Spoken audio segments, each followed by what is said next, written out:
Welcome to the Gospel Addict Podcast. I'm Greg Bryan. And I'm Jim Reske. We're gospel addicts because we believe the gospel of Jesus isn't just good news, it's the best news ever. We're addicted to the gospel because it doesn't just start us out in the Christian life, it is the Christian life. Join us as we look at the Bible through the lens of the gospel. Thanks so much for listening. Okay, let's talk about your life verse. It's my life verse for some time, Greg. And this isn't a joke. This is not a joke. Not a joke. And it's Proverbs 30 verse 2. Yes. But I also want to really get to the deep insight that you had about because the book of Proverbs isn't all written by Solomon. It was written, there's several different authors, and verse, is it chapter 30? The whole chapter was written by this guy named Agur. Yeah, who knows? Agur. Agur. Yeah. Yeah, and I pulled out verse 2. And look, by pulling it out of context, it does set it up a little bit comically, right? To say, my life verse says, surely I am more stupid than any man, and I do not have the understanding of a man. Because most people's life verses, Proverbs 3, 5, and 6, trust in the Lord with all your heart. Do not lean on your understanding. Beautiful verses, right? Galatians 2:20, Romans 5:8. There's all kinds of great verses. And you shared your life verse too, didn't you? Acts 20:24.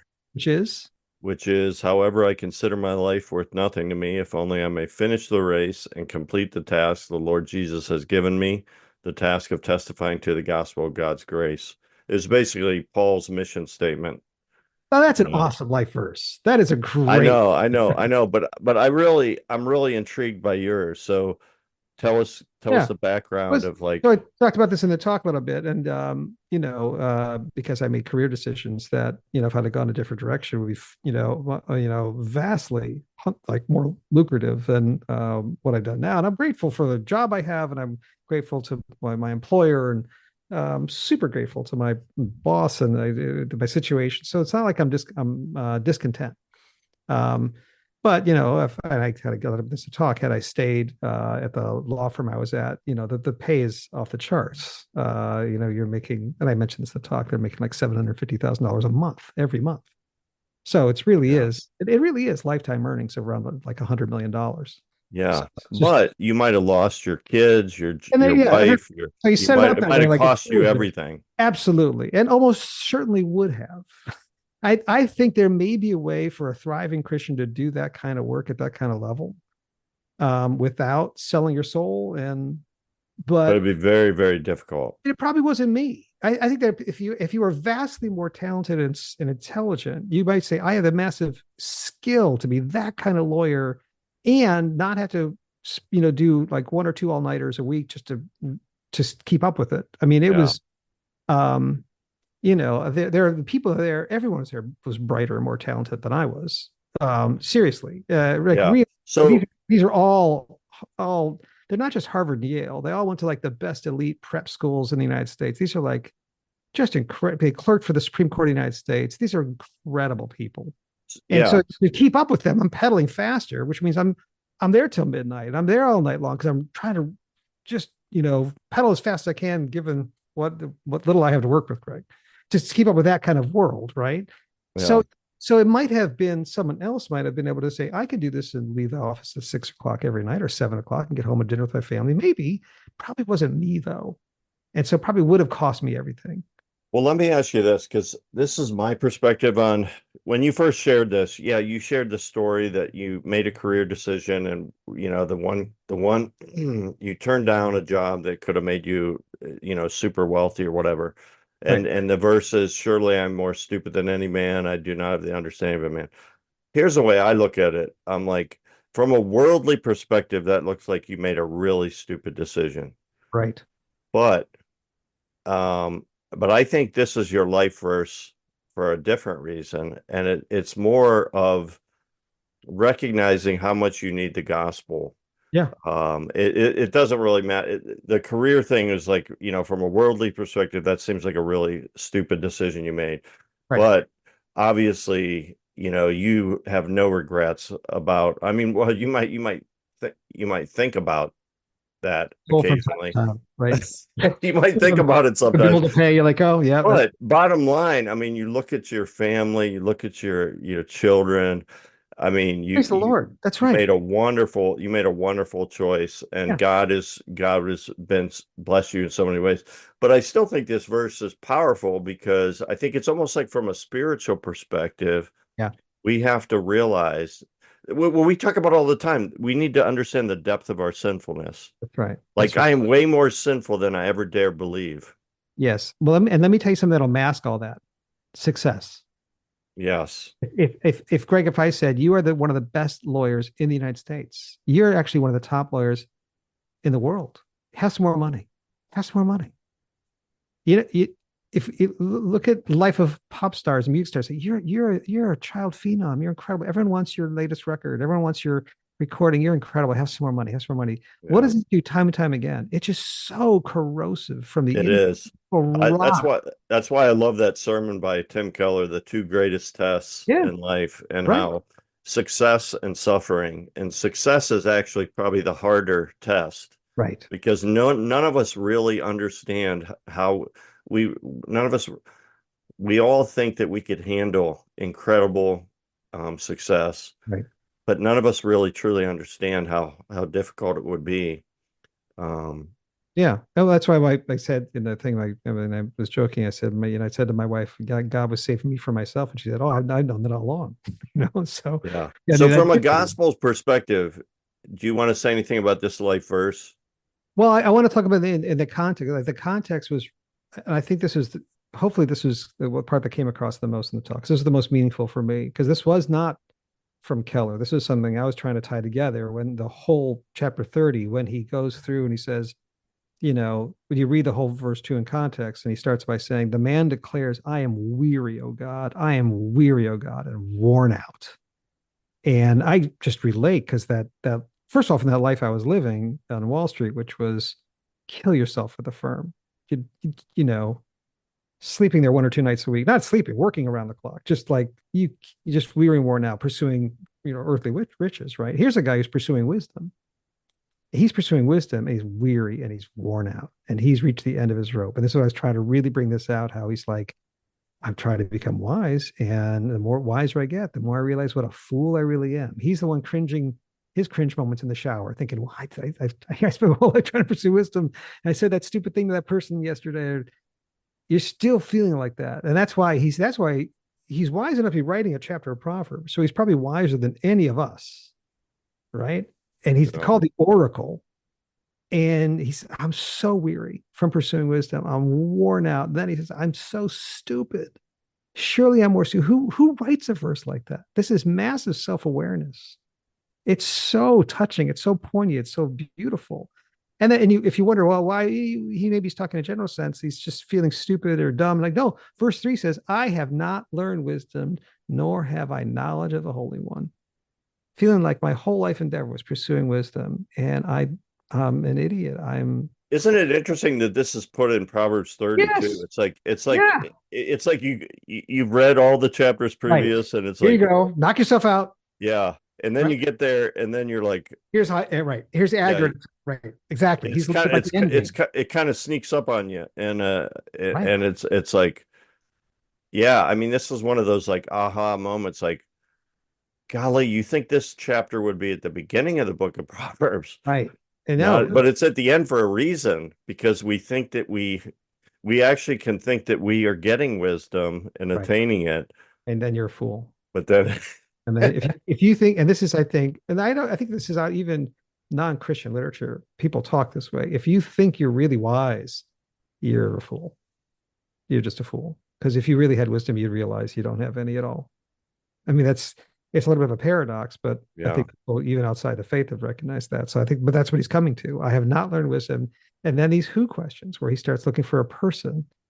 And then mhm, when he started at the end, when he said, who has ascended to heaven and come down? Who has gathered the wind in his fists?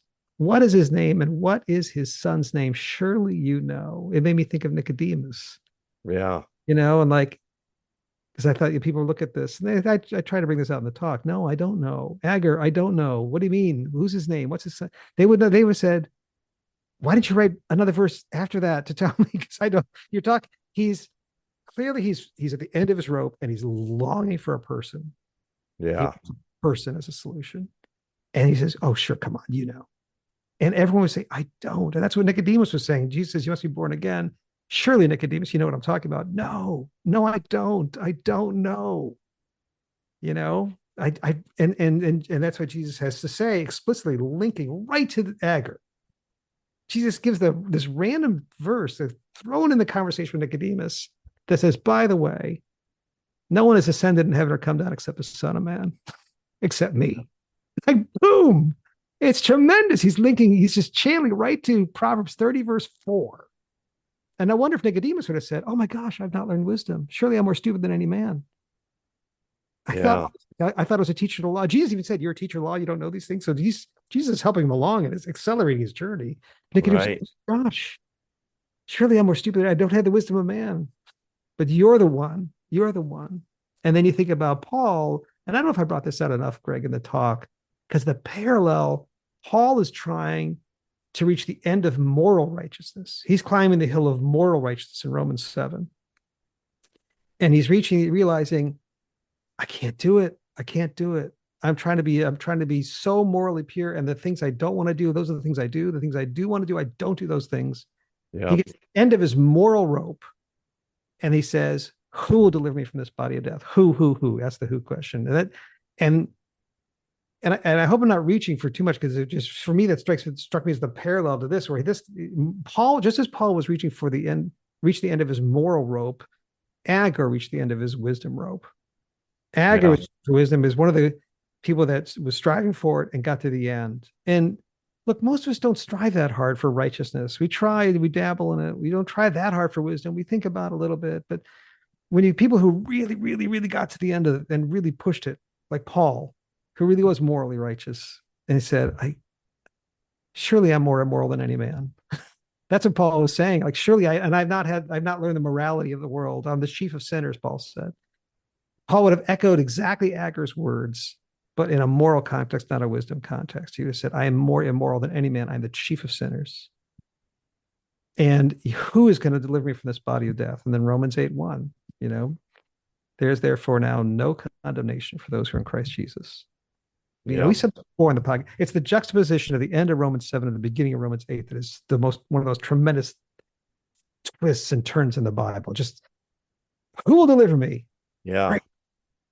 There's no condemnation. And it's the same for Agar, I think, because Agar's like, who's at the end of my wisdom rope, who is going to deliver me? What is his name? What is his son's name? Surely, Yeah. I loved how you brought that in. And I mean, it was, it's like the gospel according to Proverbs. It's the gospel, totally the gospel according to Proverbs. Totally gospel. And it was put in there. And it's interesting that it didn't come from Solomon. It came from this other guy. Right. And as we kind of know, Solomon didn't actually finish that well. Wrote a lot of wisdom stuff. It's, and we don't know much about Agar. Actually, we don't know anything about Agar beyond this chapter. So, well, so it. you talked in your talk, you talked about the problem of anger, the problem of envy, the problem of words. Was there anything you didn't get to that you wish you would have? Oh yeah, there were a bunch of things thrown in there, little things that I think I left out. Like in the problem of words. And as we start talking about this, just a hint at the beginning of the podcast, trying to draw the distinction between things that are sinful, things that are foolish. For example, and I think can relate if you're in a conversation with somebody and they're just going on and on and on about something, and they're just they're just not checking with you that you're actually interested in it, right? They're just, I want to talk about this, and I think we're in a society that we applaud self-expression. So I've got thoughts. If you want to share your thoughts, you share your thoughts. I'm sharing my thoughts. And so I have lots of thoughts and I just want to share them. And I have and I just go on and on and on. And I've been guilty of this. And you look back and you think about what, the verses I brought on the talk about wisdom, what God's saying about wise speech, which is summed up in Ephesians 4, right? Which is just that, let your speech be for the edification of the listener. So your speech is also supposed to be other centered. Ephesians 4:29. Don't let any unwholesome talk come out of your mouths, but only what is helpful for the building up of others according to their needs. And so you think about like what if we all had other oriented speech. If I was really listening to you, and then you were listening to a friend, and that friend was really listening to me, and we were really learning from each other and drawing each other out. You know, not I'm not here for just for self expression, but really here to listen. We'd all be listening to each other. We'd help each other grow in wisdom. It'd be great. It'd be awesome. It's a little bit. It would mimic the Trinity. It would mimic the way the Father dotes on the Son, and the Son glorifies the Father. They both glorify the Spirit. They're all loving and doting on each other, right? And so our community would be like that a little bit if we're just all listening to each other with great intensity because we love each other so much, but we don't want to talk. And that's why these verses are interesting. They say like, "Let your words be few." Like, don't listen more than you speak. Yeah. So the part of that's the part I wanted to bring up in this after talk that I didn't before. Just the notion of when you're talking without checking. Am I really saying this because this is beneficial to the person? I'm not, and I'm, or I just want to talk. I just want to express myself. Yeah, that's good. That's real good. Um, uh, So, what were some of the topics that you didn't get to? yeah, there were two. Like, I try to people. Keller had 22 sermons on Proverbs. They're all great. So I try to say, just go back to those. There were a couple that he talked about that I was trying to cram in at the end of the day. I just had to take them out because it just wasn't time to go over everything. So, and there's, it's they're helpful, but I will tell even for this audience if you want to go back and listen to it. One of them was on the fear of the Lord being the beginning of wisdom, and it's one of those phrases that's kind of like, what does that mean? The fear of the Lord is the beginning of wisdom. So not to go in the whole topic and give a little talk on it right now. It's a great talk. But I just one aspect of it I thought was really good. Keller's focus when the Keller was speaking this, not on the fear of the Lord part. So we always talk about what do you mean the fear of the Lord is beginning of wisdom? Why fear? He Right. explains that. He said fear is an awe-filled relationship. And he said, but you got to think about what do you fear most of losing? Do you feel like I fear losing my kids? I fear losing my job. I fear, if you think about fear in that sense, what does it really capture your heart? And God wants that position in your heart. That's a great explanation of fear. But he didn't start there. What he starts with is the second part of the phrase, the beginning of wisdom. And what he's saying is that your construct of God governs everything else through life. In other words, if you say there's no God and we're all just evolutionary accidents, and that's your view of the supernatural, your view of God. Now, everything you hear, then everything is filtered through that. Your view of God is the beginning of all of your wisdom.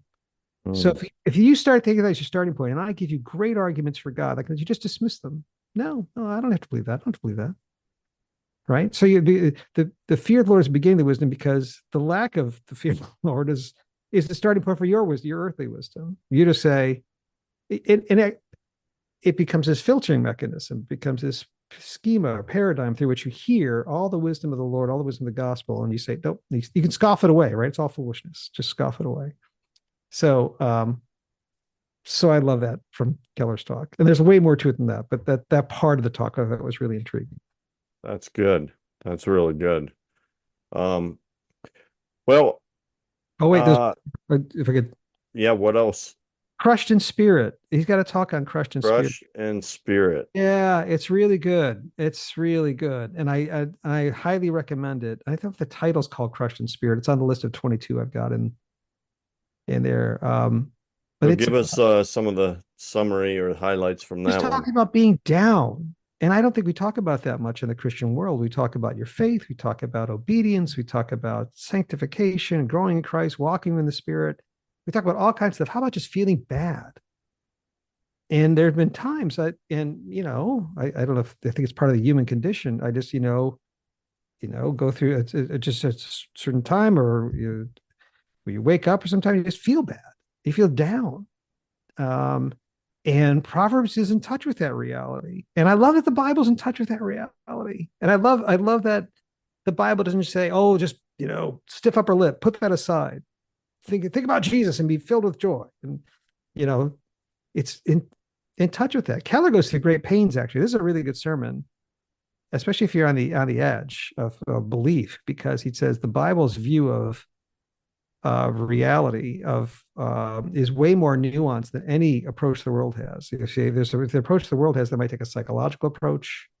They might say what you need is affirmation. You need a good conversation with somebody. You need to work it out. You need good counseling. They might take a physiological approach. You need, better health and stamina to work out. You need to be, fit.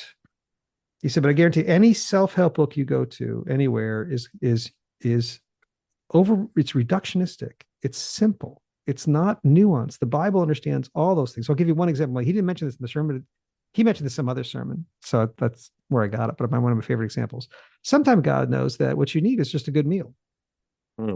What you need is some physical resuscitation. So when Elijah is running from Queen Jezebel, remember he has a great victory on Mount Carmel. The fire comes down. Yes. And he says this huge victory. And he thinks this is going to be great. Now the kingdom's going to turn. And then Jezebel, the queen, says, I'm going to kill you before the sun comes up tomorrow. And so he starts running. He starts running to Mount Carmel to see God, because he's out of his, because I think he's lost. He feels like I lost a great spiritual battle. Now I don't know where to go. I got to run and find God. So he's running. Yeah. And he falls asleep in the desert, and an angel wakes him up and has some bread cooked on some like hot stones for him. It says, take and eat, because the journey's too much for you. And eats some, and falls back to sleep. And the angel wakes him up again and says, no, eat some more. The journey's too much for you. And it's just, I'm taking care of your physical needs. Sometimes you're just really worn out. And Keller talked about this. He says, sometimes you're like, I'm overworked. I haven't slept. You're down because your physical needs. The Bible's aware of that reality. The Bible doesn't discount that. Yeah. But it's in touch with that. But so the Bible's way more nuanced, multifaceted than any of these other worldly approaches. And the Bible says you've got a spiritual side. Maybe you have nagging guilt. You have unconfessed sin. You have things that, and there's a proverb for that. Which one is it? I can't find it now. Proverbs 28, verse 1. The wicked flee when no one pursues. No one's pursuing, and yet the wicked flee. Why? Guilty conscience. He said that people go to counseling for 30 years, the decades. The counselor's saying, hey, stop feeling guilty. Don't worry about what they said. Don't worry about what you did. Just let yourself off the hook. And people can't do it. The wicked flee when no one pursues. I got nagging guilt.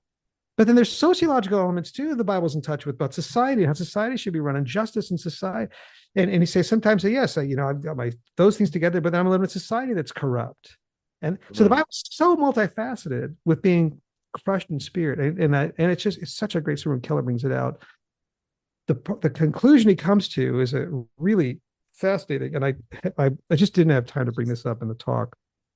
He goes to Proverbs 13, verse 12. And I'll give a little bit of teaser here. So if people want to go find the sermon, they can find it. 13 verse 12 says, hope deferred makes the heart sick, but a desire fulfilled is a tree of life. And the tree of life phrase is not used anywhere in the Bible other than Genesis, Revelation, and in Proverbs. Just to say, if you feel good, it's a tree of life.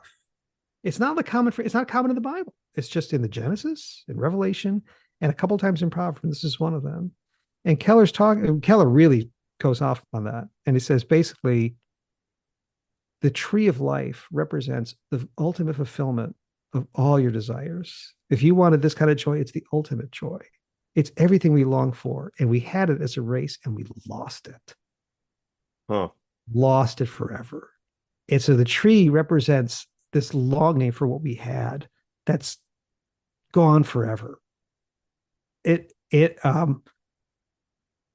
so the way to get it back, of course, is the gospel.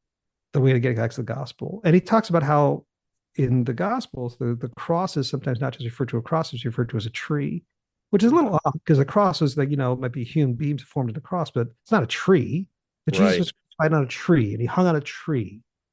And it's purposeful to call it a tree because it's referencing back to the tree of life. And if I say these words, Greg, you'll recognize them right away from Keller. He said, God said to Adam and Eve, obey me about the tree, and you live forever. And they didn't do it. And so they brought death into the world. God said to Jesus, obey me about the tree and I will crush you to powder. And he did. So that he did. But he did it. He did it for you and I. Because he took death upon himself so that we could have the tree of life. So we could have it back. So it's the gospel according to Proverbs, Greg. It's all about Jesus, and it's all there. Thanks for listening to this episode of the Gospel Addict Podcast.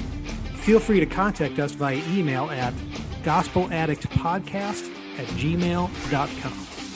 Stay tuned for our next episode, and remember, on your worst days, you're never beyond the reach of God's grace, and on your best days, you're never beyond the need of God's grace.